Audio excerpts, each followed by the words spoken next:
قوم دنیا کی سب سے زوراور قوم بنی ہے۔ مثال کے طور پہ ہے شہر ونائس، جو ایک زمانے میں ساری دنیا پہ حکومت کری۔ تو یہ حیرت کی بات نہیں ہے کہ یہ چھوٹی سی اسرائیلی قوم داؤد کے وقت میں سارے مملکتوں سے زوراور تھی۔ یہ قوم اس لیے زوراور ہوئی کیونکہ آیت 2 میں لکھا ہوا ہے، اور داؤد جان گیا کہ خداوند نے اسے بنی اسرائیل کا بادشاہ بنا کر قائم کر دیا ہے، کیونکہ اس کی سلطنت اس کے اسرائیلی لوگوں کی خاطر ممتاز کی گئی تھی۔ اور آیت 17 میں لکھا ہوا ہے، اور داؤد کی شہرت سب ملکوں میں پھیل گئی، اور خداوند نے سب قوموں پر اس کا خوف بٹھا دیا۔ تو یہاں ختم ہوا باب 14، اور اب ہم باب 15 پہ جائیں گے اور پڑھیں گے اس کی آیت 1۔ اور داؤد نے داؤد کے شہر میں اپنے لیے محل بنائے، اور خدا کے صندوق کے لیے ایک جگہ تیار کر کے اس کے لیے ایک خیمہ کھڑا کیا۔ پیارے بھائی اور بہن، اب آپ سوچ سکتے کہ خدا داؤد کو کہاں تک پہنچا دیا۔ ایک وقت تھا کہ انہوں ایک چرواہا تھے جو اپنے باپ کے بھیڑ بکریوں کا خیال کرتے تھے۔ اس کے بعد ایک وقت آیا کہ خدا ان کو سول کے محل میں پہنچایا۔ اس کے بعد ایک وقت آیا کہ سول ان کے دشمن ہو گئے اور ان کا پیچھا کرنے لگے ان کو قتل کرنے کے لیے۔ داؤد ایک غار سے دوسرے غار میں جاتے تھے سول سے چھپنے کے لیے، یعنی کہ ان کی کافی زندگی غاروں میں گزری۔ اس کے بعد خدا ان کو غاروں میں سے نکال کے اسرائیل کا بادشاہ بنایا، اور یہاں ہم دیکھتے ہیں کہ داؤد اپنے شہر میں محل بھی بنائے۔ محل یعنی آرام کی جگہ۔ تو خدا ان کے رہنے کے لیے محل کا بھی انتظام کرا۔ تو بولنے کا مطلب یہ ہے کہ دینے والا خدا ہے، ہمارے زندگی میں ترقی دینے والا خدا ہے، ہم کو سربلند کرنے والا خدا ہے، ہم کو طاقت اور قوت دینے والا خدا ہے۔ اور داؤد کی ترقی کی وجہ کیا ہے؟ داؤد کی ترقی کی وجہ یہ ہے کہ انہوں اپنے آپ کو پوری طرح سے خدا کے حوالے کرے اور خدا کے ساتھ ساتھ چلتے رہے۔ انہوں اپنی زندگی میں غلطیاں ضرور کرے، مگر جس وقت بھی ان کو اپنے غلطیوں کا پتہ چلتا تو اپنے آپ کو خدا کے سامنے چھوٹا کر کے معافی مانگ لیتے تھے۔ آیت 2 پڑھیں گے۔ تب داؤد نے کہا کہ لاویوں کے سوا اور کسی کو خدا کے صندوق کو اٹھانا نہیں چاہیے، کیونکہ خداوند نے انہی کو چنا ہے کہ خدا کے صندوق کو اٹھائیں اور ہمیشہ اس کی خدمت کریں۔ پیارے بھائی اور بہن، اب سوال یہ پیدا ہوتا ہے کہ داؤد پہلی مرتبہ یہ بات اپنے دل و دماغ میں کیوں نہیں لائے؟ جبکہ پہلی مرتبہ وہ صندوق کو لا رہے تھے تو یہ بات ان کے دل و دماغ میں کیوں نہیں آئی؟ پہلی مرتبہ جب خدا کے عہد کے صندوق کو لا رہے تھے تو داؤد کیوں گاڑی پہ لانے کی اجازت دیے؟ کیوں اس وقت یہ نہیں بولے کہ یہ لاویوں کا کام ہے؟ اگر پہلی مرتبہ عہد کا صندوق کندھوں پہ اٹھا لیا جاتا تو عزا کی موت نہیں ہوتی تھی، اور صندوق آرام کے ساتھ بنا تکلیف کے یروشلم میں پہنچ جاتا تھا۔ تو ایسا کام داؤد پہلی مرتبہ کیوں نہیں کرے؟ میرے بھائی، انسان جو ہے دھکے کھا کے سیکھتا، خاص طور سے جب نقصان پہنچتا ہے اس وقت بہت ہی جلدی سیکھتا۔ داؤد کو یہاں بہت بڑا دھکا پہنچا۔ عزا کی جب موت ہو گئی تو اس وقت ان کو بات سمجھ میں آئی کہ صندوق کو گاڑی پہ رکھنا نہیں تھا بلکہ کندھوں پہ اٹھانا تھا۔ تو انسان جو ہے دھکے کھا کے غلطیوں کو سدھارتا ہے۔ آیت 3 پڑھیں گے۔ اور داؤد نے سارے اسرائیل کو یروشلم میں جمع کیا تاکہ خداوند کے صندوق کو اس جگہ جو اس نے اس کے لیے تیار کی تھی لے آئے۔ تو یہاں داؤد یہ خیال کرے کہ لوگوں کا یروشلم میں جمع ہونا اچھی بات ہے۔ خدا کے عہد کا صندوق یروشلم آ رہا تھا اور داؤد چاہتے تھے کہ سارے اسرائیلیاں یہ نظارے کو دیکھنا۔ آیت 4 پڑھیں گے، اور داؤد نے بنی ہارون کو اور لاویوں کو اکٹھا کیا۔ اب ہم آیت 11 اور 12 پڑھیں گے، اور داؤد نے صدوق اور ابیاتر کاہن کو اور یوریل اور عصیا اور یریل اور سمیا اور ایلیل اور امیناداب لاویوں کو بلایا اور ان سے کہا کہ تم لاویوں کے آبائی خاندانوں کے سردار ہو، تم اپنے آپ کو پاک کرو، تم بھی اور تمہارے بھائی بھی، تاکہ تم خداوند اسرائیل کے خدا کے صندوق کو اس جگہ جو میں نے اس کے لیے تیار کی ہے لا سکو۔ پیارے بھائی اور بہن، داؤد جو ہیں عہد کے صندوق کے لیے جگہ تیار کر لیے تھے، مگر ہم کو یہ نہیں بتایا گیا ہے کہ وہ کون سی جگہ تھی جو داؤد عہد کے صندوق کو رکھنا چاہتے تھے۔ میرا جہاں تک خیال ہے، داؤد عہد کے صندوق کو رکھنے کے لیے جو جگہ چنے وہ جگہ پہاڑ موریا تھا، جہاں حضرت ابراہیم اسحاق کو لے کے گئے ان کو قربانی کے طور پہ چڑھانے کے لیے۔ آیت 13 پڑھیں گے، کیونکہ جب تم نے پہلی بار اسے نہ اٹھایا تو خداوند ہمارا خدا ہم پر ٹوٹ پڑا، کیونکہ ہم آئین کے مطابق اس کے طالب نہیں ہوئے تھے۔ پیارے بھائی اور بہن، آپ لوگوں کو یاد ہوگا کہ جب پہلی مرتبہ عہد کے صندوق کو لا رہے تھے اور عزا کی موت ہو گئی تو داؤد خدا پہ ناراض ہوئے۔ داؤد کا شاید یہ خیال تھا کہ خدا غلطی سے کام کرا ہے، غلطی پہ تھا جب انہیں عزا کی جان لے لیا، مگر بعد میں داؤد کے دل میں یہ بات پیدا ہوئی کہ خدا کبھی بھی غلطی نہیں کر سکتا، بلکہ انہیں غلطی پہ تھے، یعنی کہ داؤد غلطی پہ تھے، کیونکہ وہ صندوق جو ہے کندھوں پر اٹھانے کے بجائے گاڑی پہ لے کے جا رہے تھے، جو کہ ایک بہت بڑی غلطی تھی۔ اور یا جو ہے ہم یہ سوچتے ہیں کہ خدا قصوروار تھا، لیکن ایسی بات نہیں ہے۔ غلطی ہماری ہوتی ہے اور ہم قصوروار خدا کو ٹھہراتے ہیں، جو کہ بالکل غلط بات ہے، اور خدا کو قصوروار ٹھہرنا ہمارے لیے جو ہے بہت بڑا گناہ ہے۔ خدا اس کا حساب ہم سے لے گا۔ خدا کو کوئی قصوروار ٹھہرا نہیں سکتا، یاد رکھو، انہیں پاک اور بے عیب خدا ہے۔ آیت 14 پڑھیں گے، تب کاہنوں اور لاویوں نے خداوند اسرائیل کے خدا کے صندوق کو لانے کے لیے اپنے آپ کو پاک کیا۔ پیارے دوست، عہد کا صندوق خدا کی آنکھوں میں اہم تھا۔ آیت 15 پڑھیں گے، اور بنی لاوی نے خدا کے صندوق کو جیسا موسیٰ نے خداوند کے کلام کے موافق حکم کیا تھا چوبوں سے اپنے کندھوں پر اٹھا لیا۔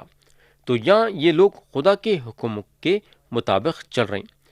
آیت 16 پڑھیں گے، اور داؤد نے لاویوں کے سرداروں کو فرمایا کہ اپنے بھائیوں میں سے گانے والوں کو مقرر کریں کہ موسیقی کے ساز یعنی ستار اور بربد اور جھانچ بجائیں اور آواز بلند کر کے خوشی سے گائیں۔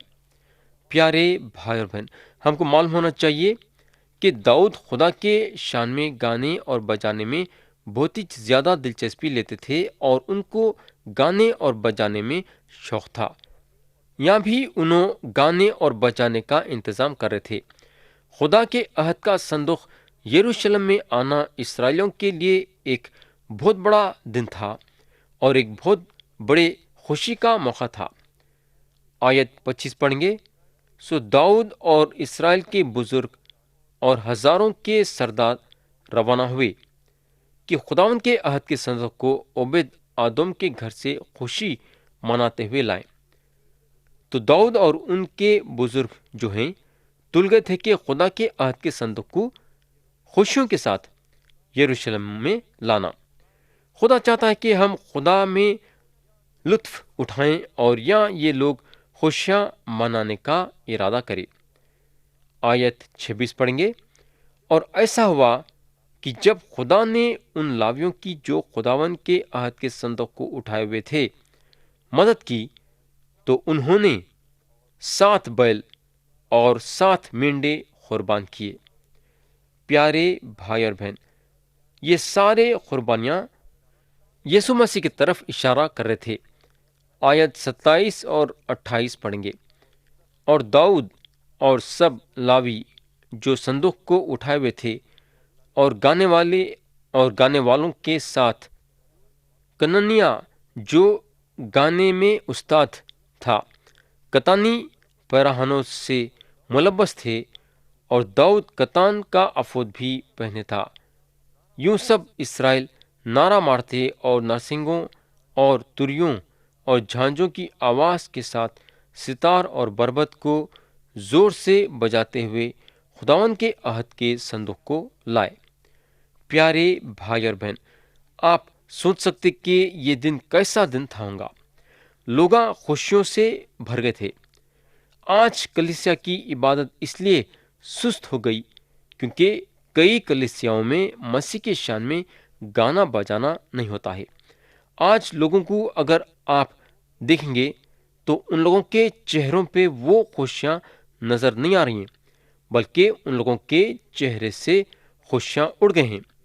اگر آپ کے چہرے پہ خوشی نہیں ہے تو یہ پکی بات ہے کہ شیطان آپ کو اپنے قبضے میں لے لیا ہے۔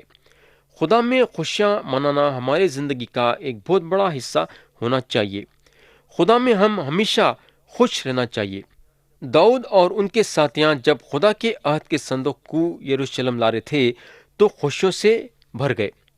آیت 29 میں لکھا ہوا ہے، اور ایسا ہوا کہ جب خداوند کے عہد کا صندوق داؤد کے شہر میں پہنچا تو سال کی بیٹی میکل نے کھڑکی میں سے جھانک کر داؤد بادشاہ کو خوب ناچتے کودتے دیکھا، اور اس نے اپنے دل میں اس کو حاقر جانا۔ پیارے بھائی بہن، میکل جو ہے سال کے بیٹی تھے اور داؤد کے پہلے بیوی تھے، تو میکل داؤد کو ناچتے ہوئے دیکھی اور اس کو داؤد کی یہ چال پسند نہیں آئی۔ خدا کے لیے انہوں خوشیاں منا رہے تھے۔ انہوں خوشی سے اتنا بھر گئے تھے کہ انہوں خدا کے لیے ناچنے اور کودنے کے لیے بھی پیچھے نہیں ہٹے۔ یسوع مسیح پہ ایمان رکھنے ہوئے ہمارے دل خدا کے لیے خوشیوں سے بھر جانا چاہیے۔ تو یہاں ختم ہوا باب 15 اور ہم اٹھائیں گے باب 16 اور پڑھیں گے اس کی آیت 1 سے 3 تک۔ یہاں لکھا ہوا ہے، سو وہ خدا کے صندوق کو لے آئے اور اسے اس خیمے کے بیچ میں جو داؤد نے اس کے لیے کھڑا کیا تھا رکھا، اور سوختند قربانیاں اور سلامتی کی قربانیاں خدا کے حضور چڑھائیں۔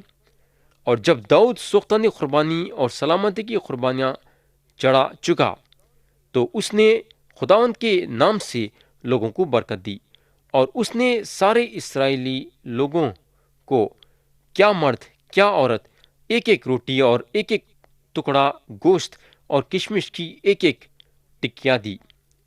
یہ ایک ایسا دن تھا جو کہ اسرائیلیوں کے لیے بہت ہی بڑا دن تھا۔ یہاں لکھا ہوا ہے، سوختند قربانیاں اور سلامتی کی قربانیاں خدا کے حضور چڑھائیں۔ پیارے بھائی بہن، ہم احبار کی کتاب میں دیکھ چکے تھے کہ سوختند قربانی وہ چیز ہے کہ خدا جو مسیح پہ ہم کو دیکھتا ہے، یعنی کہ خدا جو مسیح میں ہم کو دیکھتا ہے۔